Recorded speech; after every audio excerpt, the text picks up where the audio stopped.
नमस्कार, जनता टीवी में आप सभी का स्वागत है। मैं हूं आपके साथ ऋषभ सोनी। शुरू करेंगे खबरों का सिलसिला।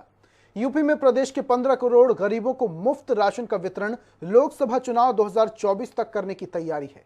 ये योजना होली के बाद बंद होने वाली थी, पर इसे विस्तार देने की तैयारी राज्य सरकार कर रही है। इस संबंध में जल्द ही अंतिम निर्णय लिया जाएगा। जनता को होली और दिवाली पर महंगाई से राहत देने के लिए एक एक गैस सिलेंडर भी देने की तैयारी है। इसका प्रस्ताव खाद्य और रसद विभाग ने शासन को भेज दिया है। बता दें कि प्रशासन में प्रदेश में कोरोना काल के दौरान गरीबों को मुफ्त राशन देने की योजना शुरू की थी, जिसे नवंबर 2021 तक जारी रखना था। लेकिन चुनाव और कोरोना के कारण लोगों की आमदनी पर बड़े प्रभाव को देखते हुए योगी सरकार ने मार्च के अंत तक इस योजना को जारी रखने का ऐलान किया। अब सरकार इस योजना को लोकसभा चुनाव 2024 तक विस्तार देने की तैयारी में है।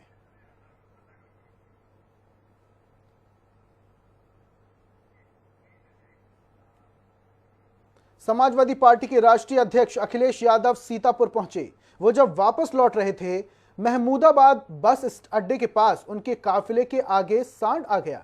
इस वजह से उनका काफिला कुछ देर तक रुक गया। इस पर उन्होंने वीडियो ट्वीट कर यूपी सरकार पर तंज कसा। अखिलेश ने लिखा कि सफर में सांड तो मिलेंगे, जो चल सको तो चलो। बड़ा कठिन है यूपी में सफर, जो चल सको तो चलो।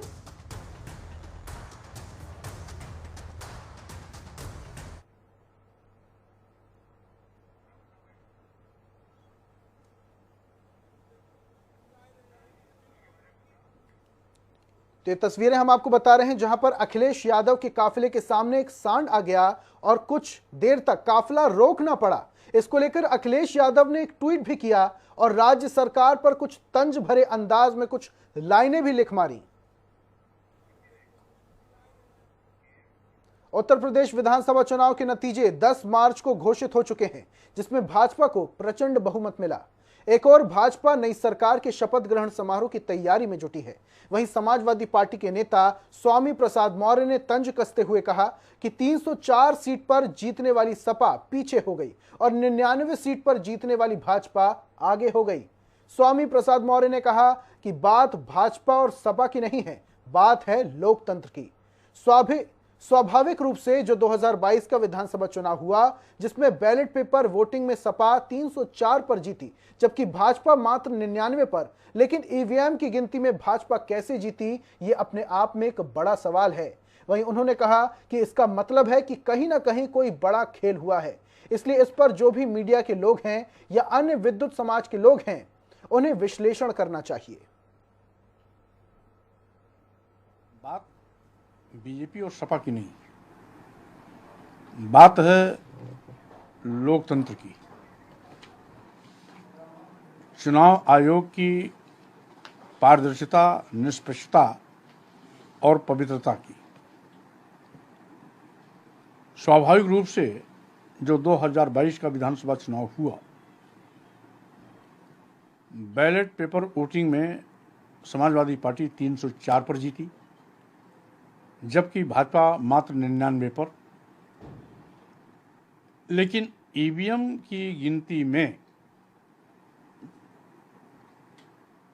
भाजपा कैसे जीती, ये अपने आप में एक सवाल छोड़ जाती है कि 304 सीट पर जीतने वाली समाजवादी पार्टी पीछे हो गई, 99 पर जीतने वाली बैलेट पेपर वोटिंग में भाजपा आगे हो गई। इसका मतलब है कि कहीं न कहीं कोई बड़ा खेल हुआ है। रायबरेली में मोदी, योगी और भगवा रंग का जादू आम लोगों के सिर पर चढ़कर बोल रहा है। होली के सीजन में पिचकारी की दुकानों पर मोदी, योगी के मुखड़े और भगवा रंग का गुलाल लोगों की पहली पसंद बना है। दुकानदारों का कहना है कि योगी का मुखड़ा आउट ऑफ स्टॉक हो चुका है, जबकि मोदी का मुखड़ा खत्म होने वाला है। वही गुलाल के सभी रंगों में से भगवा गुलाल लोगों की पहली पसंद बना है। खास बात यह है कि चुनाव के ठीक बाद पड़ रही होली में व्यापारियों की सेल भी ज्यादा हो रही है, यानी लंबे अरसे से सुस्त पड़ी बाजार में रंग पड़ रहे हैं। रायबरेली के सुपरमार्केट में हर साल पिचकारी की दुकान लगाने वाले व्यापारियों का कहना है कि चुनावी रिजल्ट आने से पहले ही माल खरीदा गया था। उस समय थोक व्यवसायियों ने जबरदस्ती योगी और मोदी के मुखड़े दिए थे। चुनाव रिजल्ट आने के बाद अचानक इसकी सेल बढ़ गई। उधर थोक व्यवसायियों ने भी आउट ऑफ स्टॉक बताकर अब और माल भेजने से इनकार कर दिया है।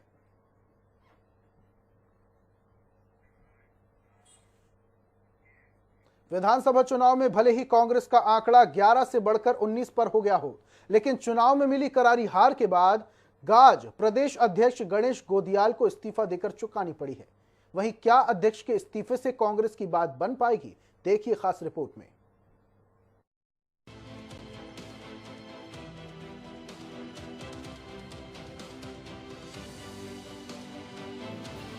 उत्तराखंड कांग्रेस जितना मजबूत होने का दावा करती है, खुद कांग्रेस के ही नेता बयान बहादुर बनने के चक्कर में उसको ग्रत में धकेलने का काम कर देते हैं, जिसका नतीजा ये भी रहा कि भले ही कांग्रेस ने 2017 के चुनाव में मिली 11 सीटों में इजाफा करते हुए 2022 में 19 सीटों पर कब्जा किया हो, लेकिन जादुई अंकों से दूर रहने की गाज प्रदेश अध्यक्ष गणेश गोदियाल को अपना इस्तीफा देकर चुकानी पड़ी है। वहीं अध्यक्ष का इस्तीफा होने के बाद संगठन स्तर पर नई बहस भी शुरू हो गई है। संगठन महामंत्री मथुरा दत्त जोशी का कहना है कि विधानसभा चुनाव सामूहिक नेतृत्व में लड़ा गया, फिर नैतिकता के आधार पर केवल प्रदेश अध्यक्ष ही क्यों अपना इस्तीफा सौंपे? सभी जिम्मेदार पदों पर बैठे व्यक्तियों को भी हाईकमान को अपना इस्तीफा सौंपना चाहिए।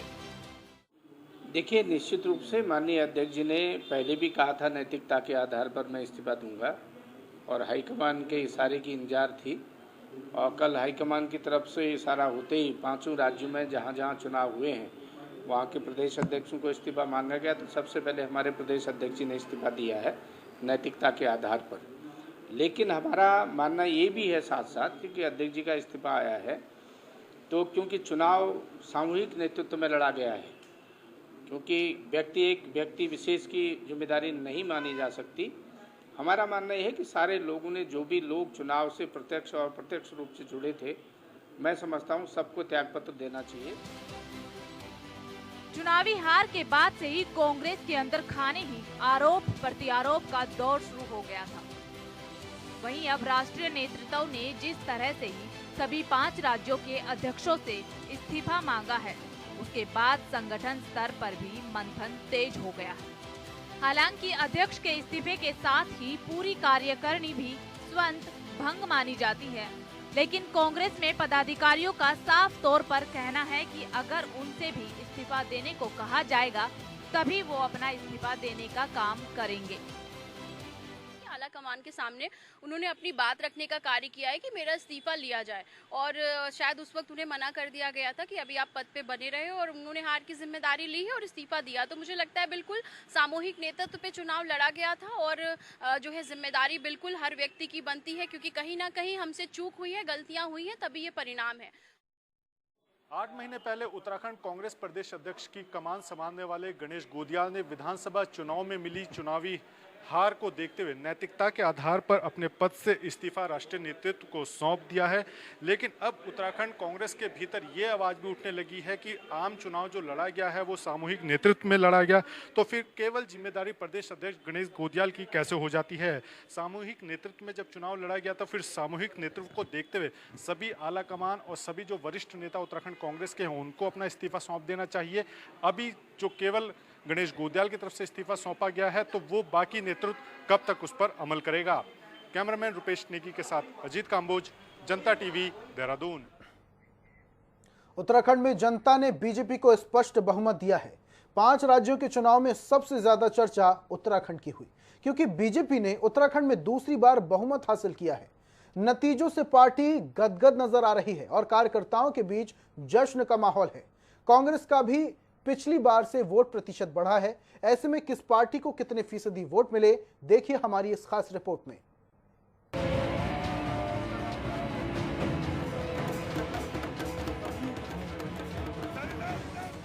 उत्तराखंड समेत 5 राज्यों के चुनावी नतीजे आ चुके हैं। 5 में से 4 राज्यों में बीजेपी सरकार बना रही है। 5 राज्यों के चुनावों में सबसे ज्यादा चर्चा उत्तराखंड की है, क्योंकि बीजेपी ने उत्तराखंड में दूसरी बार बहुमत हासिल किया है। नतीजों से पार्टी गदगद नजर आ रही है और कार्यकर्ताओं के बीच जश्न का माहौल है। उत्तराखंड में पहली बार ये देखने को मिला कि किसी पार्टी ने लगातार दूसरी बार राज्य में सरकार बनाई है। राज्य के गठन के बाद से ही यहाँ पर हर 5 साल में सरकार को बदलते हुए देखा गया। ऐसे में बीजेपी अब इतिहास बनाते हुए उत्तराखंड में दूसरी बार सरकार बनाएगी। राज्य में दूसरी बार सरकार बनने से बीजेपी कार्यकर्ताओं का उत्साह बढ़ा हुआ है। उत्तराखंड में बीजेपी ने नए रिकॉर्ड बनाए। बीजेपी को कुल 70 में से 47 सीटों पर 44.33% वोट हासिल हुए, जबकि कांग्रेस दूसरे नंबर पर रही। कांग्रेस को 19 सीटें मिली और 37.91% वोट शेयर मिला। वहीं किसी जमाने में उत्तर प्रदेश में अपनी दमक रखने वाले बहुजन समाज पार्टी उत्तराखंड में तीसरी सबसे बड़ी पार्टी बनने में कामयाब रही और 2 सीटों के साथ वोट शेयर 4.82% रहा। वहीं आम आदमी पार्टी सीटों के मामले में उत्तराखंड में अपना खाता तक नहीं खोल पाई और वोट फीसदी 3.31% रहा। उत्तराखंड में मिले चुनावी जनादेश के बाद अब बीजेपी ने मुख्यमंत्री चुनने की कवायद तेज कर दी है। दरअसल पुष्कर सिंह धामी ने अपनी ही सीट खटीमा से चुनाव हारा है। ऐसे में देखना होगा कि बीजेपी इस बार किस चेहरे पर उत्तराखंड की कमान सौंपती है। अमनप्रीत सिंह, जनता टीवी। पुष्कर सिंह धामी ने अपने सोशल मीडिया अकाउंट के माध्यम से स्वर्गीय जनरल विपिन रावत को श्रद्धांजलि दी है। धामी ने ट्वीट कर लिखा कि अदम्य शौर्य और साहस के परिचायक, सैन्य धाम उत्तराखंड के गौरव, पद्म विभूषण से अलंकृत स्वर्गीय विपिन रावत जी की जयंती पर शत शत नमन। मां भारती की सेवा के लिए समर्पित उनका जीवन सदैव हमारी स्मृतियों में जीवंत रहेगा। धामी ने दी जनरल रावत को श्रद्धांजलि।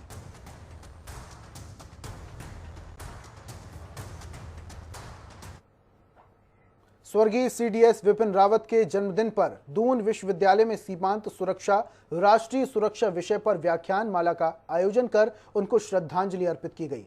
बता दें कि पूर्व मुख्यमंत्री त्रिवेंद्र सिंह रावत ने कार्यक्रम का उद्घाटन किया। त्रिवेंद्र सिंह रावत ने कहा कि जो देश अपने वीरों को भूल जाते हैं वो नष्ट हो जाते हैं। जनरल रावत जनता के जनरल थे। हर्षिल के पास सीमांत गांव जादो में फिर लोगों को बसाने को लेकर उनसे बात हुई थी। वो सहमत थे, वो काम आगे बढ़ रहा है। हमने रैबार कार्यक्रम में प्रदेश के सीमांत के लिए काफी कुछ किया है, जिसमें जनरल रावत का अहम योगदान था।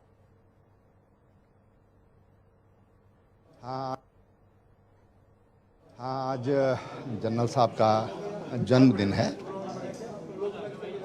और जो योगदान उनका देश के लिए रहा है, सेना के लिए रहा है और उत्तराखंड के लिए उन्होंने जो कुछ करने का प्रयास किया, जो कुछ किया, उसके लिए आज उनको हमने याद किया है।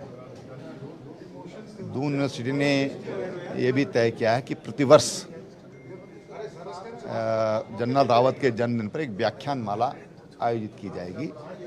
आज यहाँ पर सीमांत सुरक्षा, राष्ट्रीय सुरक्षा पर ये संगोष्ठी थी और तमाम विद्वान लोग यहाँ पर थे। बहुत ही मैं समझता हूँ कि आज का जो ये कार्यक्रम रहा है बहुत ही प्रेरणादायी और ऐतिहासिक रहा है। उत्तर प्रदेश विधानसभा चुनाव में करारी शिकस्त मिलने के बाद अखिलेश यादव अब एमएलसी की तैयारी में जुट गए हैं। सपा को भले ही इन चुनावों में हार का सामना करना पड़ा हो, लेकिन अखिलेश का कहना है कि उनकी पार्टी की नैतिक जीत हुई है।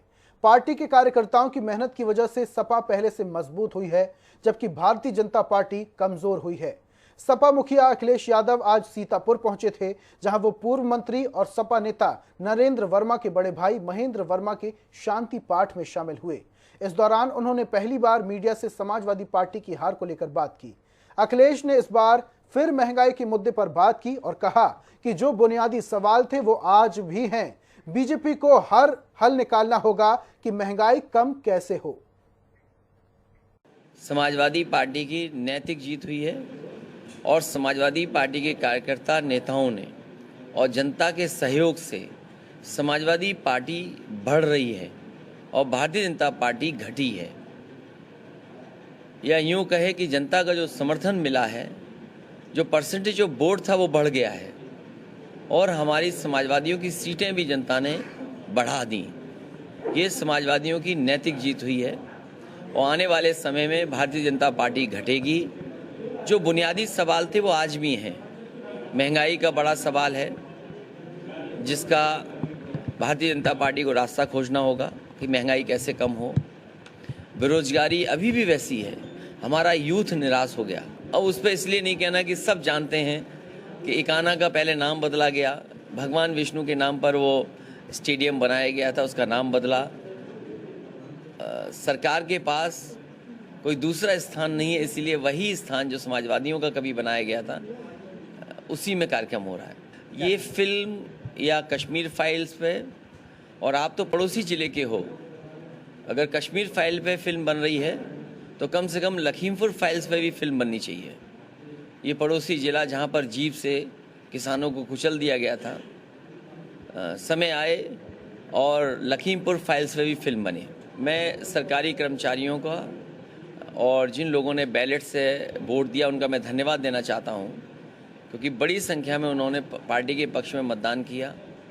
2/3 से ज़्यादा समर्थन समाजवादियों को मिला। उत्तर प्रदेश में विधानसभा चुनाव खत्म होने के बाद अब विधान परिषद यानी एमएलसी चुनाव की प्रक्रिया शुरू हो गई है। प्रदेश की 36 विधान परिषद की सीटों पर 9 अप्रैल को मतदान होना है।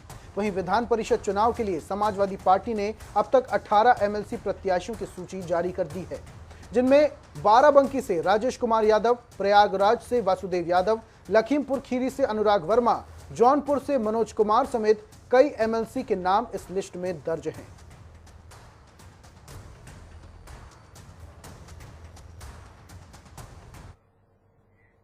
उत्तर प्रदेश सरकार ने होली पर 2 दिन के सरकारी अवकाश की घोषणा की है। इस संबंध में यूपी सरकार की ओर से एक अधिसूचना जारी की गई। यूपी में होली के दिन 18 मार्च को अवकाश के बाद 19 मार्च शनिवार को भी सरकारी अवकाश घोषित किया गया। यूपी सरकार में सामान्य प्रशासन के प्रमुख सचिव जितेंद्र कुमार ने यह निर्देश जारी किया है। होली 18 मार्च को है। इसके अतिरिक्त 19 मार्च को भी होली का सार्वजनिक अवकाश की घोषणा की गई है। अब होली के बाद यूपी में सरकारी स्कूल और दफ्तर 18 और 19 मार्च के बाद सीधे 21 मार्च यानी सोमवार को ही खुलेंगे, क्योंकि बीच में रविवार का साप्ताहिक अवकाश पड़ रहा है। इस संबंध में यूपी सरकार की ओर से एक अधिसूचना जारी की गई।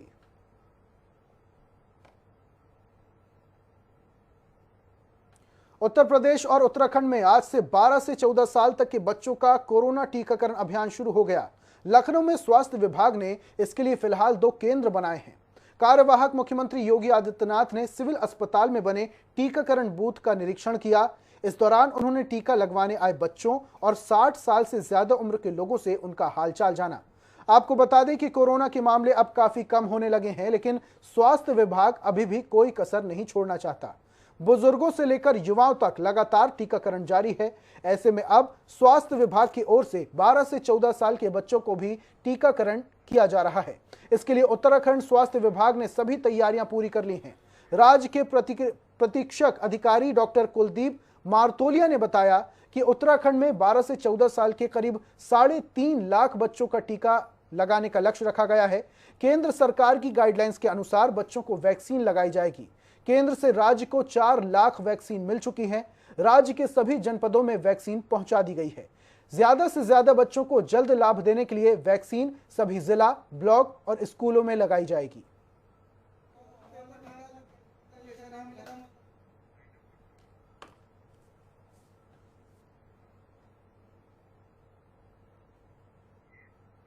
और खबरों में फिलहाल इतना ही। देश प्रदेश की तमाम खास खबरों के लिए आप देखते रहिए जनता टीवी। नमस्कार।